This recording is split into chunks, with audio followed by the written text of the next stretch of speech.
Kisah Habil dan Kabil merupakan sejarah pembunuhan pertama di bumi.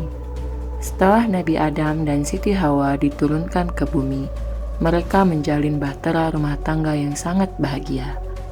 Hingga akhirnya Siti Hawa melahirkan anak-anaknya.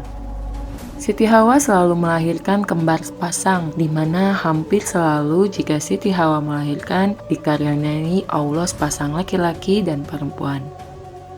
Hingga akhirnya Siti Hawa melahirkan Kabil dan Ikrimah dan adiknya Habil dan Labuda. Suasana saat itu terasa tenang, angin berhembus lembut di padang yang luas.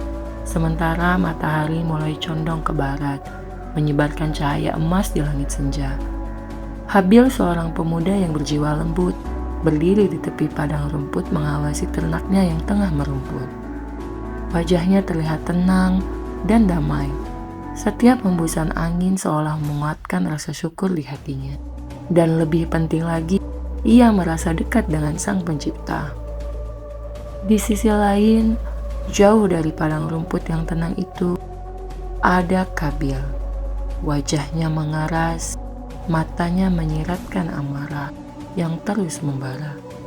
Ia merasa hidupnya tidak adil. Sebagai seorang petani, Kabil bekerja keras mengolah tanah yang keras dan tandus. Namun hasil panennya seringkali tak sebaik yang ia harapkan. Setiap tetes keringatnya seakan tak pernah dihargai. Sementara ia melihat Habil saudaranya selalu terlihat bahagia dan tenang. Rasa iri perlahan tumbuh dalam hati Kabil. Pada suatu hari, Nabi Adam menerima wahyu dari Allah untuk menikahkan anaknya secara silang, yaitu Kabil dengan kembaran Habil dan Habil dengan kembaran Kabil. Namun saat Nabi Adam memberitahu kepada anak-anaknya akan perintah Allah, Kabil tidak setuju. Kabil marah dan merasa ini tidak adil baginya, karena menurutnya kembarannya lebih cantik daripada kembaran adiknya Habil. Nabi Adam tidak ingin terjadi perselisihan di antara mereka. Maka Nabi Adam memutuskan setiap anaknya harus mempersembahkan kurban kepada Allah, dan salah satu kurban mereka yang hilang, itulah yang dipilih Allah. Maka Kabil pun setuju. Habil pun mengikuti perintah ayahnya, karena apapun perintah ayahnya itu, dia percaya itu perintah Allah. Maka Habil dengan ikhlas memilih hewan ternaknya yang terbaik, gemuk, sehat, dan tanpa celah. Ia ingin memberikan yang paling berharga sebagai bentuk kesyukurannya. Wajah Habil berseri-seri saat ia mengikat hewan kurbannya dan membawanya ke tempat persembahan. Tidak ada keraguan sedikit pun di dalam hatinya. Namun di lain sisi, Kabil mempersembahkan kurban dari hasil pertaniannya. Hasil pertanian buah-buahan dan sayuran ia persembahkan adalah sayuran dan buah-buahan yang sudah layu dan mulai membusuk. Wajahnya tampak dingin dan penuh keluhan ketika ia mengumpulkan persembahannya. Ia merasa bahwa ia sudah bekerja cukup keras dan itu seharusnya sudah cukup bagi Tuhan. Hari persembahan tiba, suasana terasa sakral, seolah-olah alam pun ikut menyaksikan momen penting ini. Habil dan Kabil meletakkan persembahan mereka masing-masing, dan kemudian dalam keheningan yang mendebarkan, datanglah keputusan dari Allah. Api dari langit turun dan memakan habis persembahan Habil, sebagai tanda bahwa pengorbanannya diterima. Sementara itu persembahan Kabil tetap utuh, tidak ada api yang turun, tidak ada tanda penerimaan. Wajah Kabil langsung berubah, matanya melebar, napasnya berat, amarah yang selama ini ia pendam tiba-tiba membuncah. Rasa iri yang selama ini menggerogoti hatinya, kini berubah menjadi kebencian.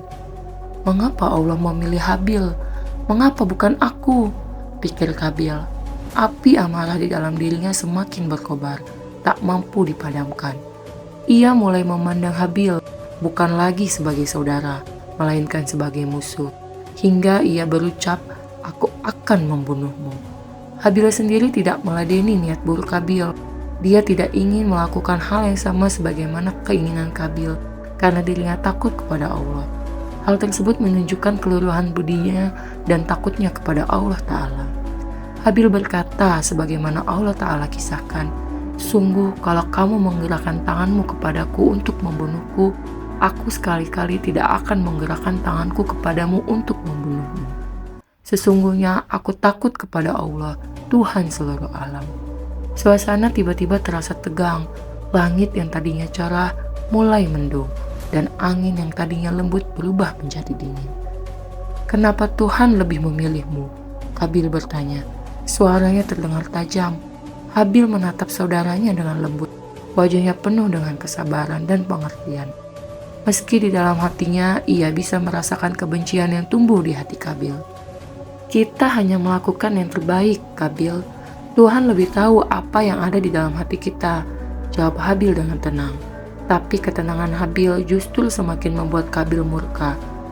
Ekspresi wajah Kabil berubah mengerikan, seperti seorang yang telah kehilangan kendali penuh atas dirinya sendiri. Kemarahannya telah melampaui batas, dan tanpa peringatan Kabil menyerang Habil. Dalam hitungan detik suasana berubah menjadi kelam. Di tengah padang yang sunyi, Kabil melakukan sesuatu yang belum pernah terjadi di muka bumi. Ia membunuh saudara kandungnya sendiri. Setelah kejadian itu, Kabil berdiri terengah-engah di samping tubuh Habil yang tak lagi bernyawa. Sebuah kesunyian mencekam menyelimuti tempat itu, dan tiba-tiba langit menurunkan rintik hujan, seolah-olah alam menangis atas dosa pertama manusia terhadap sesamanya. Kabil menatap tangannya yang berlumuran darah.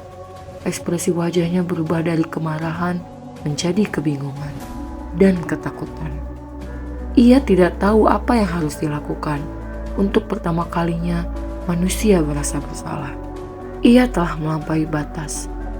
Namun setelah itu dia menyesal dan tidak tahu apa yang harus diperbuat terhadap jenazah adiknya. Maka ia membawa jenazah sang adik di atas punggungnya ke sana kemari. Kemudian Allah mengutus 2 burung gagak yang berkelahi. Yang satu berhasil membunuh yang lain. Setelah itu burung tersebut turun ke tanah dan menggali lubang, kemudian meletakkan burung yang mati di lubang tersebut. Kemudian menimbunnya dengan tanah. Maka setelah itu Kabil mendapatkan inspirasi untuk meniru apa yang dilakukan burung gagak tersebut. Kabil yang melihat pemandangan itu terdiam. Wajahnya dipenuhi penyesalan. "Apakah aku bahkan lebih bodoh dari burung ini?" pikirnya. Ia akhirnya menggali tanah dan menguburkan tubuh Habil. Namun hatinya masih dipenuhi dengan rasa bersalah yang tak terhapuskan. Itulah awal dari perpecahan awal dari pertumpahan darah di antara manusia. Dari kisah ini kita belajar bahwa iri hati dan amarah jika dibiarkan tumbuh bisa membawa kehancuran. Kisah Habil dan Kabil adalah peringatan bagi kita semua tentang pentingnya mengendalikan nafsu dan menjaga kedamaian dalam hati.